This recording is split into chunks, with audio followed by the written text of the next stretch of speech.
Salam sejahtera dan selamat datang ke To Do My Channel. Sila subscribe dan like pada channel ini. Hari ini kita akan bincang latihan buku teks Matematik KSSM tingkatan 5, iaitu latih ekstensif pada muka surat 168 sehingga 170. Okey, mari kita mula. Soalan 1. Raja di sebelah menunjukkan dua trapezium yang kongruen dengan sepasang sisi yang sama panjang. Hitung nilai X. Perhatikan dua trapezium di sebelah kanan. Trapezium di sebelah kanan itu sebenarnya adalah berasal daripada trapezium di sebelah kiri, di mana putaran telah berlaku ke atas trapezium di sebelah kiri. Disebabkan mereka adalah kongruen, maksudnya sudut ini juga adalah sama dengan X. Satu ciri penting trapezium adalah kedua-dua sisi ini adalah selari. Dengan menggunakan pengetahuan kita tentang sudut pada sepasang garis selari, kita tahu bahawa hasil tambah sudut pedalaman adalah sama dengan 180, iaitu X tambah dengan 68 darjah akan sama dengan 180 darjah. Kemudian kita pindahkan 68 darjah ke sebelah kanan sebagai hasil tolak, seperti ini, akan menghasilkan jawapan sudut X sama dengan 112 darjah. Soalan 2. Raja di sebelah menunjukkan dua objek geometri yang serupa. Hitung nilai Y. Kalau kita perhatikan dua raja di sebelah kanan, ia telah mengalami pembesaran. Dan kita dah belajar bahawa dua objek geometri adalah serupa jika semua nisbah sisi sepadannya adalah sama. Ini merupakan salah satu ciri-cirinya. Oleh itu, kita bandingkan sisi sepadan, iaitu sisi Y adalah sepadan dengan sisi 6. Sisi 14 adalah sama dengan sisi 8. Dengan kaedah nisbah, Y bahagi dengan 6 akan sama dengan 14 bahagi dengan 8. Kemudian kita pindahkan 6 ke sebelah kanan menjadi hasil darab seperti ini, maka jawapan Y adalah sama dengan 10.5 cm. Soalan 3. Raja di bawah menunjukkan Q ialah imej bagi P di bawah suatu pembesaran. Perihalkan pembesaran tersebut. Untuk perihalkan pembesaran, langkah pertama kita kena dapatkan faktor skalanya. Untuk dapatkan faktor skala K, kita kena ambil panjang sisi sepadan imej dibahagi dengan panjang sisi objek. Kita pilih panjang sisi imej A tanda B tanda sebanyak 3 unit dibahagi dengan panjang sisi objek yang sepadan, iaitu AB sebanyak 1 unit, iaitu K adalah sama dengan 3 bahagi dengan 1, jawapannya adalah 3. Seterusnya kita akan tentukan pusat pembesarannya. Untuk ini kita kena sambungkan dua pasangan bucu yang sepadan, iaitu kita bina dua garis putus-putus berwarna hijau tersebut. Oleh itu, titik persilangan antara dua garis putus-putus itu merupakan pusat pembesaran, iaitu koordinat 33. Maka jawapannya, ia adalah pembesaran pada pusat 33 dengan faktor skala 3. Soalan 4. Diberi bahawa luas bagi bentuk A dan bentuk B ialah 18 cm persegi dan 32 cm persegi. Jika bentuk B ialah imej bagi bentuk A di bawah suatu pembesaran, tentukan faktor skala bagi pembesaran itu. Dengan menggunakan rumus luas imej adalah sama dengan K kuasa 2 darab dengan luas objek, kita gantikan nilai-nilai sepadan, di mana luas imej B adalah sama dengan 32, kemudian luas objek A adalah sama dengan 18. Seterusnya kita pindahkan 18 ke sebelah menjadi hasil bahagi seperti langkah ini. Kemudian kita permudahkan pecahan tersebut menjadi 16/9. Seterusnya kita punca kuasa 2 kan kedua-dua belah ini, maka kita akan dapat K sama dengan positif negatif punca kuasa 2 16/9. Maka terdapat dua jawapan K, iaitu K adalah sama dengan positif 4/3 ataupun K sama dengan negatif 4/3. Soalan 5. Raja di sebelah menunjukkan suatu titik A yang terletak pada sata kertas. Diberi bahawa transformasi R ialah translasi 5 negatif 2 dan transformasi S ialah pantulan pada garis Y sama dengan 7. Nyatakan koordinat imej bagi titik A di bawah gabungan transformasi RS. Jadi kita mulakan transformasi S dahulu terhadap objek A, di mana transformasi S ialah pantulan pada garis Y sama dengan 7. Langkah pertama, kita lukiskan paksi pantulan tersebut, iaitu garisan Y sama dengan 7 yang berwarna hijau.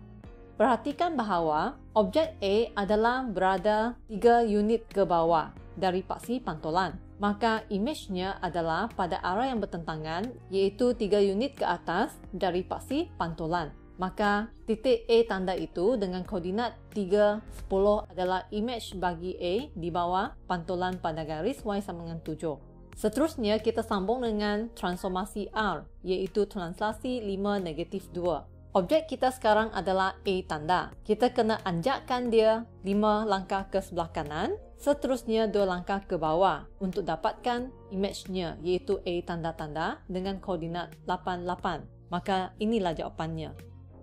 Soalan 6. Raja di sebelah menunjukkan F ialah imej bagi D di bawah gabungan transformasi GH. Diberi bahawa transformasi H ialah pantulan pada garis X sama dengan 6. Perihalkan transformasi G. Ini bermaksud kita kena laksanakan transformasi H dahulu, iaitu pantulan pada garis X sama dengan 6. Langkah pertama, kita kena bina paksi pantulan tersebut X sama dengan 6, iaitu garis yang berwarna hijau. Kemudian, kita pilihkan satu titik pada objek itu untuk dilakukan pantulan. Kita pilih titik ini dahulu di mana ia berada pada 2 unit ke kanan dari paksi pantulan. Maka, imejnya adalah pada arah yang berlawanan, iaitu 2 unit ke kiri dari paksi pantulan. Inilah imejnya. Seterusnya, kita pilih bucu yang kedua, iaitu bucu ini, di mana kedudukannya adalah 1,5 unit ke kanan dari paksi pantulan. Oleh itu, imejnya adalah berlawanan, iaitu 1,5 petak ke kiri dari paksi pantulan. Dengan menggunakan cara yang sama, kita boleh dapatkan kedudukan imej bagi setiap bucu-bucu yang sepadan. Maka akan terhasillah imej yang berwarna hijau ini. Seterusnya, kita akan perihalkan transformasi G. Cuba kita bandingkan objek hijau dengan imej yang berwarna merah jambu. Didapati bahawa imej itu adalah kongruen dengan objeknya. Tetapi jarak di antara setiap titik sepadan adalah berbeza. Ini bermaksud putaran telah berlaku. Kalau kita lihat orientasi kedua-dua raja tersebut, jelas sekali objek yang berwarna hijau telah diputarkan menjadi imej yang berwarna merah jambu. Kemudian, untuk perihalkan transformasi putaran tersebut, kita kena tentukan pusat putarannya. Langkah pertama, kita kena lihat arah putarannya, adakah dia adalah ikut arah jam ataupun lawan arah jam. Dari objek berwarna hijau menjadi objek yang berwarna merah jambu, arahnya adalah lawan arah jam. Kemudian kita akan sambungkan sepasang bucu yang sepadan. Katakan 2 bucu ini, kita sambung dengan garis putus yang berwarna kuning. Seterusnya kita kena dapatkan titik tengahnya dengan bantuan pembaris, iaitu titik yang berwarna merah itu adalah titik tengah antara 2 bucu tersebut. Seterusnya dengan bantuan pembaris, kita akan bina satu pembahagi 2 sama serenjang dengan panjang yang sama dengan garis putus berwarna kuning yang asal. Ingat ya, panjang garis pembahagi 2 sama serenjang itu mesti sama dengan panjang garis yang asal. Jadi terdapat 2 kedudukan pusat putaran tersebut sama ada berada pada hujung ini ataupun hujung ini. Jawapan kita, ingat, dia mesti adalah titik yang jauh daripada anak panah tersebut. Jadi titik yang kita pilih adalah sebelah ini dengan koordinat 3, 6. Kemudian untuk tentukan sudut putarannya, kita kena sambungkan pusat putaran ke bucu yang sepadan tersebut. Maka jelas sekali sudut putaran itu adalah sebanyak 90 darjah. Maka jawapannya, transformasi G adalah putaran 90 darjah lawan arah jam pada pusat 3, 6. Soalan 7. Berdasarkan setiap poligon yang berikut, reka suatu bentuk teslasi dengan menggunakan transformasi isometri. Soalan A, segitiga sama kaki. Transformasi isometri hanya melibatkan 3 jenis transformasi, iaitu pantulan, translasi dengan putaran. Andaikan ini adalah objek pertama kita, maka objek ini boleh dilakukan pantulan untuk mendapatkan imej nombor 2 di bawah. Objek 1 ini kalau dilakukan translasi pula akan dapat imej 3 ini. Manakala objek nombor 2 ini kalau kita lakukan translasi akan dapat imej nombor 4 ini. Gabungan keempat-empat segitiga ini boleh dilakukan translasi untuk mendapatkan bentuk yang kongruen yang seterusnya. Kemudian, bentuk pada baris atas ini boleh dilakukan pantulan ke bawah untuk mendapatkan imej yang kongruen seperti di bawah. Hasilnya merupakan bentuk teslasi seperti ini. B. Trapezium. Katakan ini adalah objek pertama untuk trapezium itu. Langkah pertama kita boleh buat pantulan ke bawah untuk mendapatkan imej trapezium ini. Objek trapezium yang pertama itu juga boleh ditranslasikan untuk mendapatkan trapezium yang nombor 3 ini. Begitu juga dengan objek trapezium yang kedua, boleh dilakukan translasi untuk mendapatkan trapezium nombor 4. Gabungan keempat-empat trapezium ini boleh dilakukan translasi ke kanan untuk mendapatkan bentuk yang kongruen yang seterusnya. Apabila kita dah hasilkan baris pertama ini, baris kedua dengan yang ketiga hanya perlu diperolehi dengan dilakukan pantulan ke bawah. Maka akan terhasillah bentuk teslasi ini. Soalan C, pentagon. Katakan ini adalah pentagon yang pertama. Kita hanya perlu lakukan pantulan ke kanan untuk mendapatkan pentagon yang kedua, iaitu imej ini. Dan seterusnya pentagon ketiga, keempat, kelima dan keenam. Kemudian, gabungan ke-6 pentagon ini akan dipantulkan ke atas. Seterusnya, dengan melakukan translasi ke kiri dan ke bawah, akan menghasilkan gabungan pentagon pada baris yang kedua di atas. Dan akhir sekali, kesemua pentagon pada kedua-dua baris ini hanya perlu ditranslasikan ke atas untuk membentukkan barisan di atas. Jadi akan menghasilkan reka bentuk teslasi seperti ini. Soalan D, heksagon. Katakan ini adalah heksagon pertama kita. Ia akan dipantulkan ke sebelah kanan membentuk heksagon yang kedua. Dengan cara yang sama akan dapat heksagon yang ketiga, keempat, kelima dan keenam. Seterusnya, gabungan ke-6 heksagon ini akan dialihkan ke kanan dan ke bawah dengan translasi untuk dapatkan gabungan 6 heksagon seperti di baris yang kedua. Oleh itu akan terhasillah reka bentuk teslasi seperti ini. Soalan 8. Raja di bawah menunjukkan dua sisi 4 PQRS dan TUVW yang dilukis pada sata kertas. Soalan A. Sisi 4 TUVW ialah imej bagi sisi 4 PQRS di bawah gabungan transformasi MN. Perihalkan pertama, transformasi N.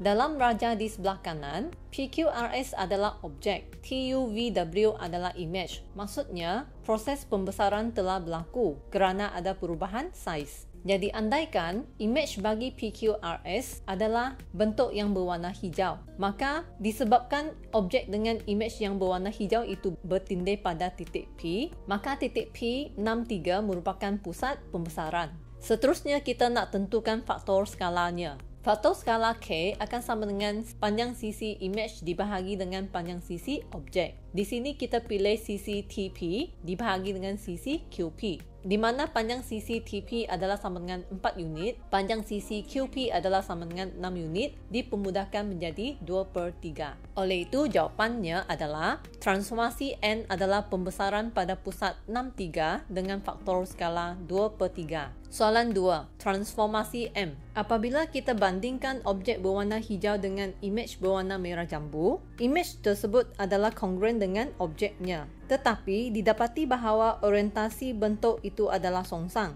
bermaksud pantulan telah berlaku. Jadi kita perlu tentukan paksi pantulannya. Langkah pertama, kita sambungkan sepasang bucu yang sepadan, iaitu garis putus yang berwarna kuning. Kemudian kita pilih sepasang lagi bucu untuk disambungkan. Ia mesti bucu yang sepadan, iaitu T dengan P. Jadi kita akan bina garisan putus yang berwarna kuning. Seterusnya kita tentukan titik tengah bagi kedua-dua garisan putus berwarna kuning tersebut. Kita sambungkan kedua-dua titik tengah tersebut akan mendapat pembahagi dua sama serenjang, iaitu garisan kuning X sama dengan 5. Dengan itu, jawapannya adalah pantulan pada garis X sama dengan 5. Sebenarnya soalan A ini mempunyai jawapan alternatif.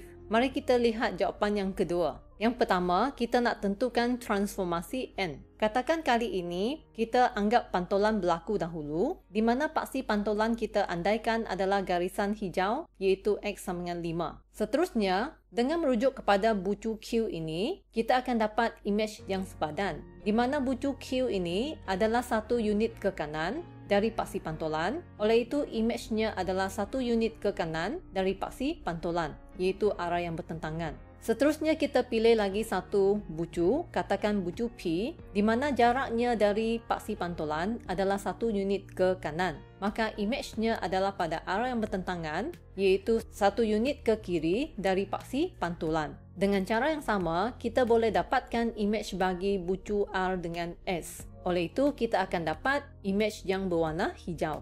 Oleh itu, jawapannya, transformasi N merupakan pantulan pada garis X sama dengan 5. Seterusnya, untuk menentukan transformasi M, kita bandingkan objek hijau dengan imej yang berwarna merah jambu. Terdapat perubahan saiz di sini, ini bermaksud transformasi pembesaran telah berlaku. Jadi kita kena tentukan pusatnya dahulu, disebabkan objek dengan imej itu adalah bertindih, iaitu pada titik T, bermaksud titik T itu adalah pusat pembesaran dengan koordinat 4, 3. Seterusnya kita nak tentukan faktor skalanya K. Kita akan pilih sepasang sisi yang sepadan. Katakan kita pilih sisi WT untuk imej, iaitu ini adalah panjang sisi imej yang sepadan, bahagi dengan panjang sisi objek, iaitu ZT. WT adalah sebanyak 4 unit, dibahagi dengan ZT sebanyak 6 unit. Maka faktor skalanya akan sama dengan 2/3. Oleh itu, jawapannya adalah transformasi M merupakan pembesaran pada pusat 4, 3 dengan faktor skala 2/3. Soalan B. Diberi bahawa luas bagi sisi 4 TUVW ialah 10 unit persegi. Hitung luas dalam unit persegi bagi sisi 4 PQRS. Dengan menggunakan rumus yang telah kita belajar, iaitu luas imej adalah sama dengan K kuasa 2 darab dengan luas objek, kita gantikan nilai-nilai yang sepadan, di mana luas imej adalah luas bagi sisi 4 TUVW, iaitu 10 unit persegi. Nilai K adalah sama dengan 2/3 dikuasa 2 kan. Luas objek di sini adalah luas PQRS. Seterusnya kita pindahkan bahagian ini ke sebelah menjadi hasil bahagi, akan dapat persamaan ini. Jawapannya, luas PQRS akan sama dengan 22.5 unit persegi. Soalan 9. Raja di sebelah menunjukkan dua bulatan dengan pusat O yang sama. Bulatan yang besar ialah imej bagi bulatan yang kecil di bawah suatu pembesaran pada pusat O. Diberi jejari bagi bulatan kecil ialah 3 cm dan luas kawasan berwarna ialah 47.25 pi cm persegi. Hitung faktor skala bagi pembesaran itu. Langkah pertama, kita nak kira faktor skala K. Jadi dengan menggunakan rumus ini, iaitu K adalah sama dengan jarak titik sepadan imej dari pusat pembesaran O bahagi dengan jarak titik objek dari pusat pembesaran O. Cuba kita lihat raja di bawah. Katakan kita pilih sepasang titik yang sepadan pada objek dengan imej. Maka jarak dari titik O ke titik imej ini sebenarnya sama dengan jejari bagi bulatan imej. Manakala jarak dari O ke titik objek ini sebenarnya merupakan jejari bagi bulatan objek, maka akan menghasilkan rumus ini. Diberi dalam soalan, jejari bagi bulatan objek itu adalah sama dengan 3. Kita gantikannya dengan nombor 3. Kemudian kita pindahkan 3 ke sebelah menjadi hasil darab. Oleh itu, jejari imej akan sama dengan 3K. Satu maklumat penting yang diberikan dalam soalan adalah luas kawasan berwarna ialah 47.25 pi cm persegi. Sebenarnya luas kawasan berwarna ini adalah diperoleh dengan mengambil luas bulatan imej tolak dengan luas bulatan objek. Luas bagi bulatan telah kita belajar di menengah rendah, iaitu ia adalah sama dengan pi j kuasa 2. Maka kita tentukan luas imej dahulu, iaitu bulatan yang besar akan sama dengan pi darab dengan jejarinya 3K dikuasa 2 kan, tolak dengan luas objek iaitu bulatan yang kecil iaitu pi darab dengan jejari 3 kuasa 2 sama dengan luas kawasan berwarna 47.25 pi. Seterusnya, kita boleh hilangkan ketiga-tiga pi ini dengan membahagikan setiap sebutan ini dengan pi.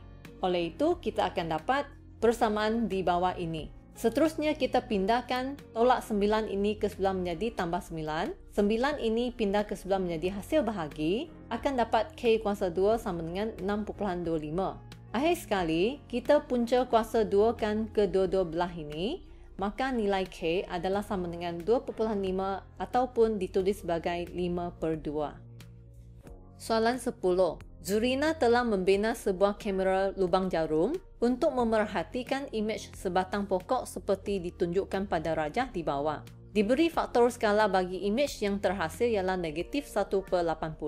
Berapakah jarak mengufuk dalam cm di antara pokok itu dengan imejnya?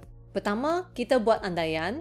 Katakan J itu mewakili jarak mengufuk pokok dari lubang jarum, iaitu dalam gambar raja kita labelkan sebagai J. Lepas itu, lubang jarum itu dilabel dengan P. Sebenarnya P itu merupakan pusat pembesaran. Kemudian dengan menggunakan rumus yang telah kita belajar, iaitu K adalah sama dengan jarak titik sepadan imej dari P bahagi dengan jarak titik objek dari P. Jadi kita gantikan nilai-nilai yang sepadan. K yang diberikan dalam soalan ini adalah negatif 1/80, tapi kita abaikan tanda negatif itu sebab negatif itu hanya menunjukkan arah yang bertentangan. Jadi kita gantikan 1/80. Kemudian, jarak titik sepadan imej dari P adalah jarak imej pokok dari lubang jarum diberikan dalam gambar raja iaitu 15 cm. Bahagi dengan J iaitu jarak mengufuk pokok dari lubang jarum. Seterusnya dengan menggunakan kaedah darab silang, 1 darab J akan sama dengan J, 15 darab dengan 80 akan menghasilkan persamaan ini. Maka J akan sama dengan 1200 cm. Soalan minta kita cari jarak mengufuk antara objek dengan imej. Oleh itu, kita ambil jarak mengufuk pokok dari lubang jarum 1200 tambah dengan jarak imej dari lubang jarum iaitu 15 cm. Jawapannya adalah 1215 cm. Soalan 11. Puan Noriang mempunyai sebidang tanah berbentuk trapezium. Dia telah membahagikan tanahnya kepada 3 bahagian yang kongruen seperti ditunjukkan pada raja di sebelah. Hitung A, perimeter dalam meter bagi seluruh tanah itu. Telah dinyatakan dalam soalan bahawa tanah itu dibahagikan kepada 3 bahagian yang kongruen. Jadi ia akan membentuk 3 trapezium yang kongruen. Ini bermaksud kalau kita labelkan panjang tapak ini sebagai X, maka ini adalah panjang sisi yang sepadan. Begitu juga dengan panjang 80 meter ini, panjang sisi yang sepadan adalah 2 bahagian ini. Kemudian daripada maklumat 320 meter ini, kita akan tentukan apakah nilai X, iaitu kita tambahkan X dengan 80 dan juga X akan sama dengan 320, iaitu kita akan dapat persamaan 2X tambah dengan 80 sama dengan 320. Kita pindahkan 80 ke sebelah menjadi hasil tolak, 2 ke sebelah kanan menjadi hasil bahagi, maka X akan sama dengan 120 meter. Ini bermaksud panjang sisi ini adalah sama dengan 120 meter. Seterusnya kita akan carikan berapakah panjang sisi condong ini. Dengan itu kita kena bina satu segitiga bersudut tegak. Kita tahu bahawa tinggi segitiga ini adalah sama dengan 200 meter.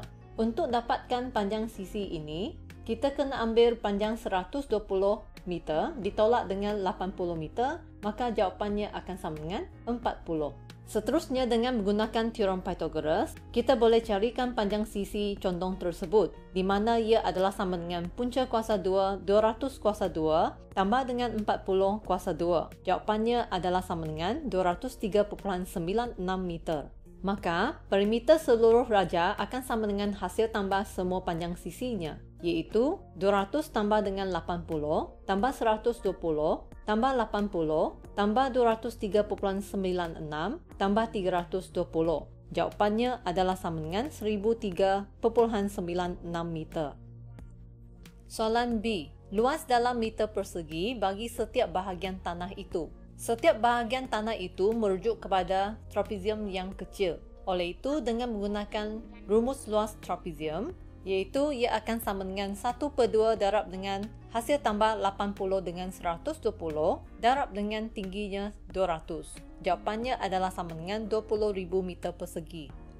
Soalan 12. Raja di sebelah menunjukkan pentagon sekata JKLMN. Diberi bahawa segitiga JNM merupakan imej bagi segitiga JKL di bawah gabungan transformasi XY. Perihalkan transformasi X dan transformasi Y. Untuk mendapatkan imej JNM daripada objek JKL, kita kena lakukan putaran dahulu diikuti dengan pantulan. Oleh itu, kita kena tentukan sudut putarannya dahulu, iaitu sudut MJL.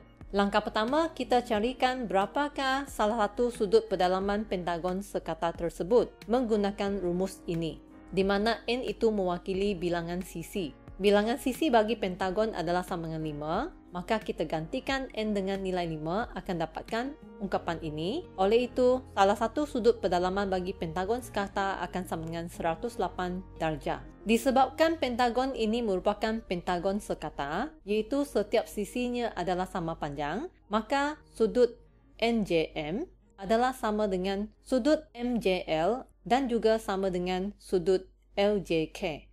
Jadi kita ambil 108 darjah dibahagi dengan 3, akan dapat jawapan 36 darjah. Jadi sekarang kita mulakan transformasi Y kita, iaitu putaran 36 darjah lawan arah jam pada pusat J.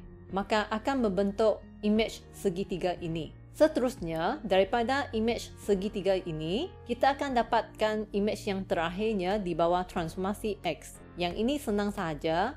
Ia hanya mengalami pantulan, iaitu pantulan pada garis JM.